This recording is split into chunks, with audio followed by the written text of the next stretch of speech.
I'm here with Jeff Olsen, who happens to be just absolutely one of my favorite people. You are such, not only a wealth of knowledge with your message that you have for people, but your heart and integrity is just absolutely just incredible. And you've moved me so much with your message and your story. And I know today we don't have time to get into your near-death experience, the whole story.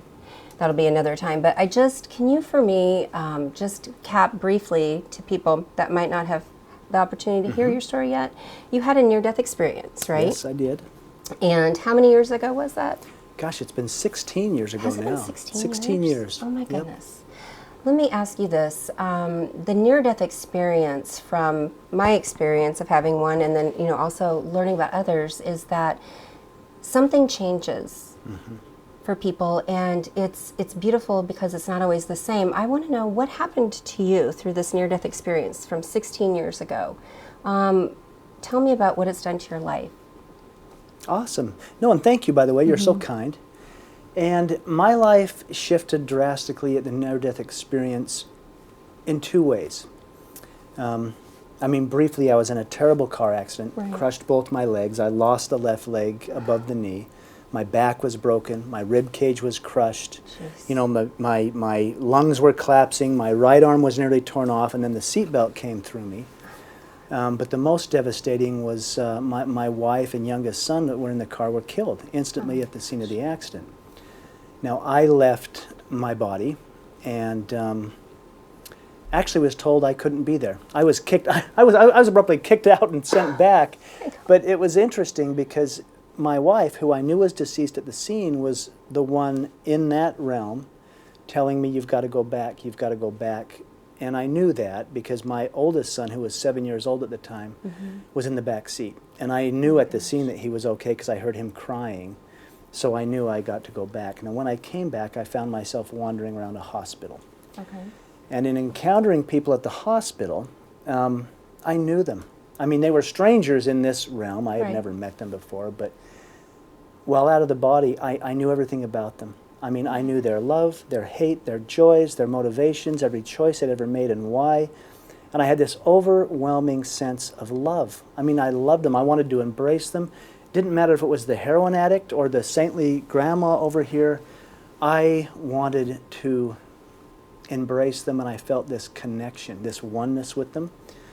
And that was really the big shift. And I'm paraphrasing, but that was the big shift as I realized, gosh, we really are connected. And I also realized I've spent so much of my life in judgment and comparison of they're good, they're bad, this is better, that's best. Right. And in seeing things in different eyes, and I call it the way God sees it, I realized that we really are connected and that we really are on our perfect path. And so letting go of that judgment and letting go of that comparison and embracing people and honoring where they are and their journey and what they're learning without judging it completely changed a lot. That's incredible. That's absolutely incredible. Because, I think we share something very similar in our near-death experiences. Going through what we did, it's almost like it gave us strength and reiterated what we knew before on a whole completely new awareness level. Yeah. And what I'm hearing from you is, tell us a little bit about what you've been doing. Your journey is incredible. Now that you have this message, but the things that you've been doing with it, that's what's important to me, is what are you doing now? And I think you're one of the best examples of how we can take these experiences and what you learned and how you saw the people that day in the hospital and then project that with your message. Sure. No, and it was a beautiful experience to witness in a very personal way that love and that connection. Absolutely. Eventually I did find my own body. There I was looking at what was me, but it wasn't. I was right here. That was just the vehicle I'd been in. Right. And entering back into the body was a very interesting thing. I did spend 6 months in the hospital. There was 18 surgeries, reconstructive, trying to put me all back together again. But eventually I did heal. I went home. They fit me with a prosthetic limb. I learned to walk, and this took years. This was after the fact, but during that time, and particularly, you know, in the hospital where I seemed to have one foot in this realm and one foot in that realm, Right. I learned a lot. Now, I was ventilated, so I couldn't speak. My legs were immobile, my right arm was immobile, and they'd actually ended up tying down my left arm because I kept trying to grab at all the equipment. But I learned the meaning of be still. You know, be still. And I learned how to go within myself. Mm-hmm. And I found that within me were so many answers. I would have communications with my deceased loved ones, which taught me that they're never that far away. They're never that far gone. Now, coming out of that was very interesting because having experienced all that love and all that joy and all that connection, and then eventually getting better and realizing, well, I've got to put my pants on and go to work. I mean, I've got to make a living. I've got to raise my surviving son. And it was really tough. It was like I was homesick. You know, it was like I was homesick and empty and had this big hole in me, knowing all that was there, and here I was, and I kind of wanted to just go back home, and yet I knew I had these responsibilities here, and I didn't talk about the near-death experience for probably 10 years. Oh my goodness. You know, I mean, I had told my very close, you know, immediate family members, some of it, but I just held it very close, very dear. Number one, I was concerned people would think I was crazy, number one, and you've experienced that. Absolutely. Understand that. Yeah, number two, it was sacred. That was my stuff. I learned some very profound things, but I couldn't make sense of that here. Absolutely. It was a very disconnected space. Finally, and this was in a roundabout way, I did happen to mention some of it to a small group of people. And one of the ladies there, which was a neighbor of mine, said, "You've got to meet these guys at the university. They study these out-of-body experiences or near-death experiences." And she said, "I know there's so much more that you don't talk about." And I said, "True, I've told you this much." But anyway, she introduced me, and I ended up speaking to a group. It was the Ions group, actually, in Utah, the local group there. And in that audience was a publisher who came up and said, "You have got to do a book." Awesome. And I'm like, I had no intention of writing a book. I don't fancy myself an author. But they, you know, outlined the process, and it drove me to really go find out. So I actually went back to the scene of the accident, which I knew right where it was. It was mile marker 80, about 2 hours north of Las Vegas. And I asked, I mean, I asked, am I really supposed to write this book? And I got a profound answer that said yes, a resounding yes. That's why you're still here. And I was told, and it's funny, when that voice that speaks to the heart ring, I mean, I can quote what I was told. I was told, share your experience. And if you do, people will heal. And they'll get their own answers to whatever they're dealing with in their life. And so I embarked on writing this book. Now, that was an interesting process, and I won't go into all that, but what happened, I wrote it as if nobody would ever read it. You know, I thought, well, my kids will at least know what happened to me. I mean, that was kind of, you know, my mom will probably buy a book. Well, the book took off. I mean, it hit the top 10 in the category on Amazon and has remained there now for 2 years. I've just released the second book. That's awesome. From that, there's been all kinds of speaking engagement, lectures, everything from district judges to nurses to near-death experiencers. Right. But the message is very much the same, and it's a message, number one, of unconditional love and our connection. It's a message of overcoming, and it's a message that we always have a choice. You know, I mean, we have a choice. We are the designers and the architects of our own experience here, and it's all based on how we choose to experience the things that happen. So, choosing joy and choosing to move on and choosing to embrace the light rather than, you know, dive into that deep dark dive.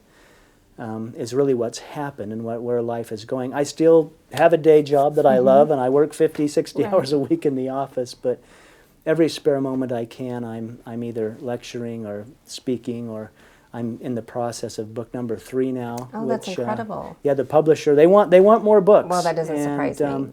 And there's always more. I mean, I've just continued to learn, and things have opened up where, you know, dreams, visions, whatever you want to call it, but we're very, very connected, not only to each other, but to those realms of of the beyond. I thought it was really interesting. Can you tell me a little bit about the Native American Oh, sure. things that you're doing? Because it's a really great way for to help people start expanding their awareness. It's a tool almost. What are you doing? Well, and it was an interesting path. After the experience, I was trying to align or make sense of my experience with religion. Right. How does it work? I went through a path of, energy work and Reiki and different things, and finally ran onto some Native Americans, some shaman. They came from Hopi backgrounds, some from Inca. And it's funny because I grew up on a little farm and I'd been exposed at an early age to a Native American man, and I realized, in hindsight, what had attracted me to that. But in working with these shaman, and it was very interesting because one of the shaman, who was a woman, actually came up and she said, "You've been there." And I hadn't talked about my near-death experience at all. I said, "I've been where? I've been here." She goes, "No, you've been to the world of spirits." Oh, wow. And she began to recount things that I knew that I hadn't shared with anyone. And as a result, I went through some sacred ceremonies with them and with some rites, and learned that their modalities, their practices, their ceremonies were very, very beneficial in me really grounding myself and getting my own answers and really making sense of what had happened in beautiful ways. And I still do my ceremonies. I attend Sweat Lodge with Lakota Indians every chance I get, even to this day. Now we have footage for that, right? No footage of that. Darn it. But just beautiful people. But it resonated with me based on what I had experienced, and that's the interesting thing, because there's things I believe in, but it's just a belief, right? Right, absolutely. And there's things I hope for, and yet, that's just hope. But there's things I know. And the things I know based on experience are the things I hold dear. So anything that resonates at that level, that's what I embrace. That's incredible. Now, let me ask you, are you offering programs or any kind of lessons or sessions people can attend with you to start experiencing hope and joy and all of those things? What do you? I am, and it's in the infant stages. I know you're busy. Yeah, I'm very, very busy, but we have had gatherings, and I call it At One, A-T-O-N-E. And do you have a website? There's a website. Okay, what's that? At1now.com. Okay, at1now.com. But we've had gatherings where people come in, and a lot of them are grieving. A lot of them are looking for peace somehow in their life. Some of them are just interested in spiritual things. They want to raise their vibration to a different realm of spirituality. But I've just recently kicked off a 5-week program which is based in Native American practices. And, I've set up a medicine wheel in my back down on our property in the backyard. Oh my gosh. And things like that. But it's to simply assist people to get connected that way. And it's here again, there's no right or wrong way to do it. Exactly. I still teach a Sunday school class on a Sunday morning, and I love connecting and just sharing what I know, but allowing people to get their own answers. Absolutely. I mean, I have mine, and that's what I'm grateful for. I just want to open up a space where they can get their own. Absolutely. I think that is just wonderful.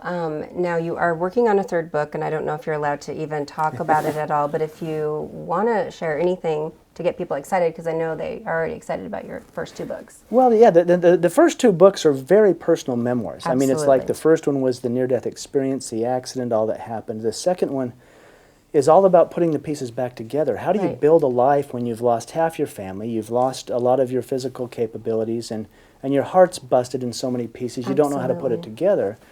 And that's book 2. Book 3 is very much the same, but it's all about the symbols that are so evident in our lives if we just look around and notice and see things. Everything from the trees, the earth, the sky, the moon, the way light is reflected. But I did have, since the near-death experience, just a deeper insight to symbols. Oh, now I see what it means.